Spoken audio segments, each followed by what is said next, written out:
Thanks for tuning into Truthout Interviews. I'm Ted Asregadoo, and I welcome our returning guest. It's Mark Karlin. He's the editor of Buzzflash at Truthout, and he's been covering an odd case of government overreach in a First Amendment case involving chalk drawings on a sidewalk.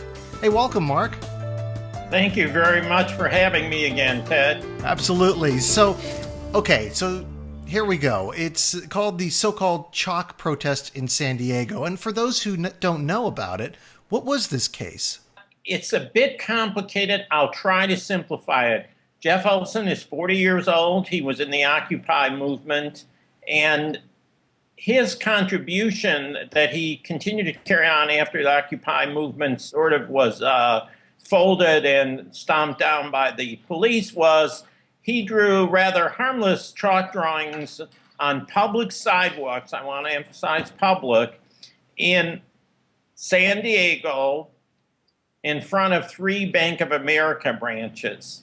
And he said things like shame on the banks, put your money in credit unions. And Bank of America didn't like this. In fact, their head of security warned him not to do it. The head of security for the local Bank of America San Diego branches called the San Diego Police Department Gangs Crime Unit to try to get Jeff to stop. But he continued doing this. One of the key things here is he did this with water-soluble chalk, and I have a box here. This is Crayola. He used another brand. Be able to see, but right here it says washable sidewalk chalk. I think that's pretty clear, and that's what he used. And on the back it says to remove wash surface with water pressure from garden hose. So this is the kind of chalk, although another brand he used. Bank of America claimed it cost them $6,000 to remove this chalk from public sidewalks. Who gave them permission to remove it from public sidewalks? But in any case, so he continued this for a while, but just like a kid on a sidewalk. It could be washed off with a hose, as I said, or just people walking over it in a day or two, it would disappear. But Bank of America didn't like this defiance, even though it was on public sidewalks, that someone was exercising their First Amendment right. So the head of security kept pursuing the case, and months after Jeff Olsen had stopped doing this, he was informed by the city attorney of San Diego, an assistant city attorney, that he was going to be prosecuted for 13 counts of vandalism, which could lead to up to 13 years in jail and $1,000 fine per count. And he was sort of flabbergasted because this had come months after he had stopped drawing on the sidewalk. But the head of security knew people in the San Diego Police Department Gangs Crime Unit, and he kept pressuring and pressuring. So it was unusual. Sometimes, as we know, trials are delayed once a person is prosecuted, but it's unusual to be prosecuted so late, particularly for a crime of vandalism. The city attorney of San Diego is Jan Goldsmith, who was elected separately from the mayor. He is a conservative Republican, the city attorney. The mayor is a liberal Democrat. It's the first time San Diego's had a liberal Democratic mayor in years. The mayor spoke out against the charges against Jeff Olsen as frivolous and a waste of taxpayers' money. The city attorney's office said, well, this was a case of vandalism. And the trial started last Wednesday. The judge is very conservative, a man named Howard Shore, and he told the defense attorney that the defense could not mention the 2 words First Amendment in the trial, and that Jeff could not mention that he was exercising his freedom of expression. These were prohibition orders from the judge, that they would be in contempt. Let me interject here. Why would the judge put a gag order on First Amendment rights on this case? Is there a reason behind it? I mean, you've been covering it. You did a 4-part series, but what was the rationale that the judge used?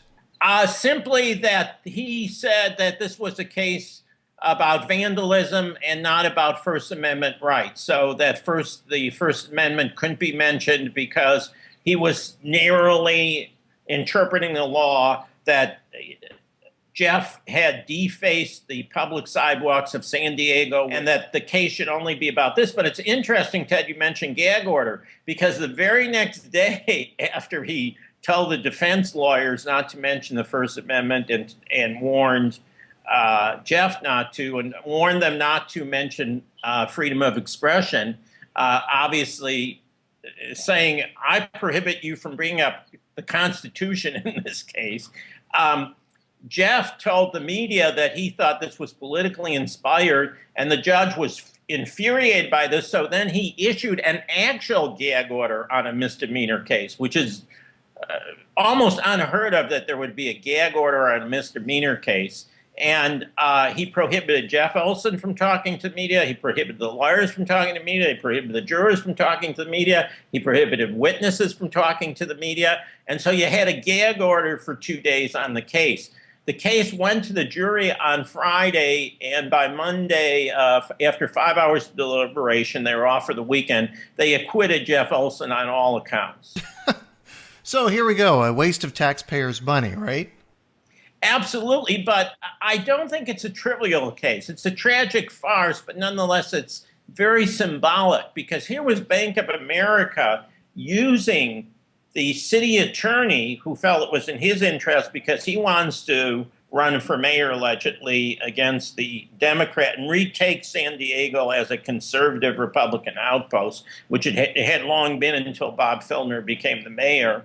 And so this case was to kind of his advantage to show his conservative credentials and maybe to garner a reputation with the corporations and banks that he's a good candidate to back with money. So the Bank of America used him, because if the Bank of America really felt that Jeff was saying anything libelous with the water-soluble chalk on the sidewalks, they could have directly sued him for libel. But that would have opened them up to discovery, what's called discovery in law, and Jeff could have proved that what he was saying was accurate.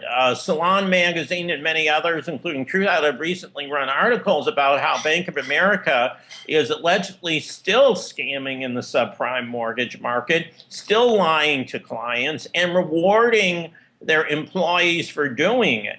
So I don't think the Bank of America wants to have a case in court itself where it has to challenge the assertions of someone asserting their First Amendment rights with water-soluble chalk. Yeah, I think if Bank of America was less emotional about it, and this is more about their head of security pulling some strings publicly to get public officials to act on their behalf, they would have just kept quiet on it. Just let him do what he wanted to do and just say nothing, because it probably wouldn't have garnered as much media attention as they're getting now. Absolutely, absolutely. Although they don't really care. I mean, what they're trying to show is our power goes anywhere. And so we can even prosecute and put in jail a guy. And Jeff looks like your 40-year-old nerd. No offense to him, who might have like a plastic holder in his shirt for his pens. This is not someone who looks like the anarchistic black bloc. He just looks like you're an accountant, really. And to prosecute him is to say we can go after anyone. Just don't even dare on a public sidewalk anywhere to take on the Bank of America, because we have the power and clout to pursue you, and pursue you months after you even did this. Did he have to pay his own legal fees on this? No, the lawyer took it on pro bono because he was so outraged by the case that he took it on. And San Diego Union Tribune did an online poll, and these are unscientific, of course, about whether Jeff should have been prosecuted, Jeff Olsen, and 92%, last time I looked, of the 1,200 respondents said no. So I think there was a sense, even afterwards, the city attorney's office backtracked. They said, well, we had to prosecute. This was a case of vandalism. They said, but we take note of the feelings of the community, the strong feelings about the case, meaning that they recognized politically they had taken a hit in trying to do the dirty work of Bank of America. Jeff Olsen was on a local radio program yesterday in the Bay Area. I live in the San Francisco Bay Area, and I was listening to that. And he said the irony of the case in the end was that, yes, he was brought up on charges of vandalism, public vandalism. He said, however, right across the street from Bank of America, there were a number of actual gang tags written in spray paint that were still up.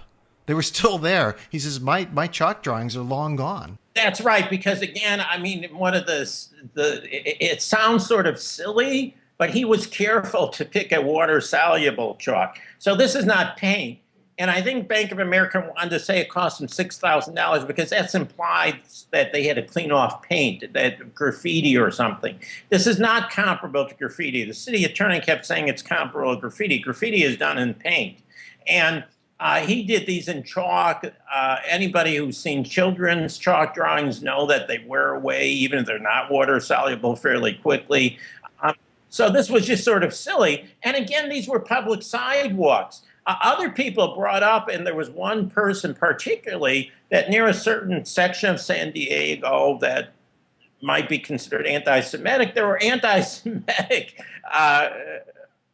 messages that were written in German and in English, like get rid of the Jews and so forth. And the person called the city attorney's office and said, well, why aren't you prosecuting this? And sent pictures. They're on the internet. The city attorney said, well, the police didn't bring it to our attention, so we won't prosecute it. They can't prosecute from a public outrage if somebody's saying, well, you know, I'm a member of the public. It has to go through the police.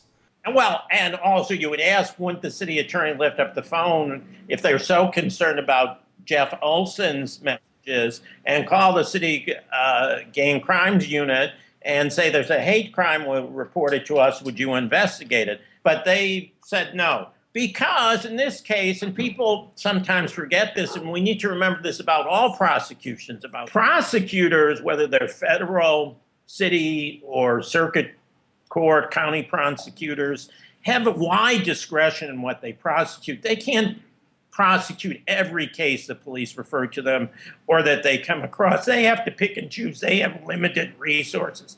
They chose to put a large amount of resources. A senior assistant city attorney, Paige Hazard was her name.